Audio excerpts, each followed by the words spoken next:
as one of his sales rep, he came to Essen, where my mother and her sisters owned a wine house, which is a specialty place where you can taste wines.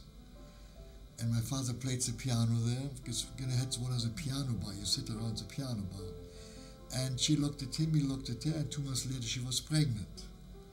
My father was a very talented musician, although he didn't make a living in music.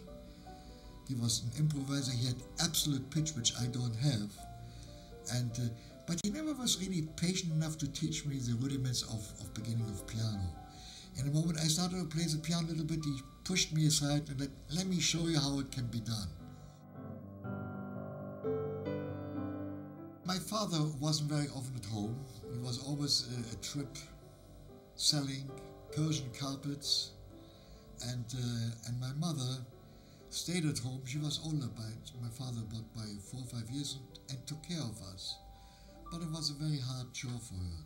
My happy childhood was, of course, torn, or as we say, overshadowed by the onslaught of Nazism. That was even more important than my relationship there with my parents. We were looking all for a way of getting out. Many German Jews thought it could never happen in Germany. In fact, my father, when he was very young and Hitler just came to power, he thought even Hitler would be the answer for the German people. He didn't know that the Mein Kampf, that book where Hitler presented his own idea about Jews. And so in the beginning he wrote even poems about Hitler. You know, it was weird. One of my first experiences with Nazism was when Hitler came to power and he became the Chancellor, and he was standing on the window near the Brandenburg Gate. There was what is called a torch parade with all these hundreds and thousands of brown and black shirts, and we were standing on the side and we had to raise our hand in the Hitler salute. Others were like, you better raise your hand. So it was my first confrontation with Nazism.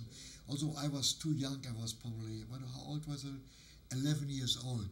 And being 11 years old, you're not really aware of what was going on until later on, when the Nuremberg laws came in the foreground, and we had to use the synagogue as our meeting ground for everything culturally, sports and everything.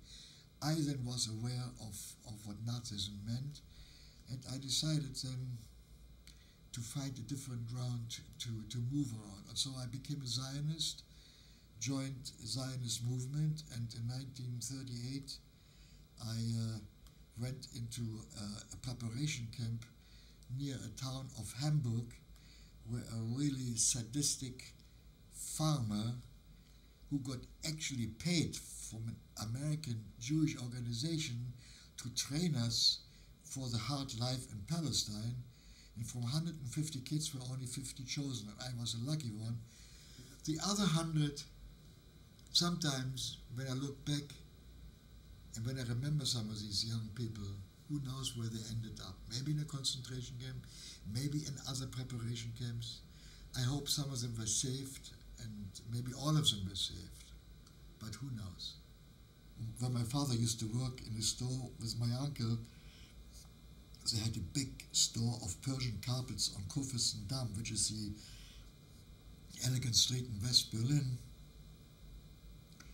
He knew that it was going to come to bed, and they would smash in the windows, the Nazis, and would write on, "Don't buy a Jews."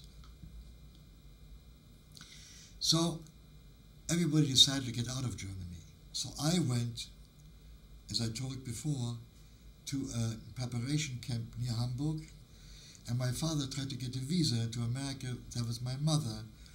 I left first, and then my father and mother left a few weeks later via Cuba, because this was the only way to get at the time, either via Cuba or some other places in South America, to wait for the visa to come to America. And my brother stayed behind for another year or so, trying to survive on the street. We both didn't look very, as we say, Jewish. My parents took us to the train, and I see still my mother crying, And then the police came and sealed the train, that nobody can get out anymore, see? And then from Berlin to Genoa actually is a beautiful trip, because you went from Berlin, southern Germany, Switzerland, Austria, and then Italy, over the Alps,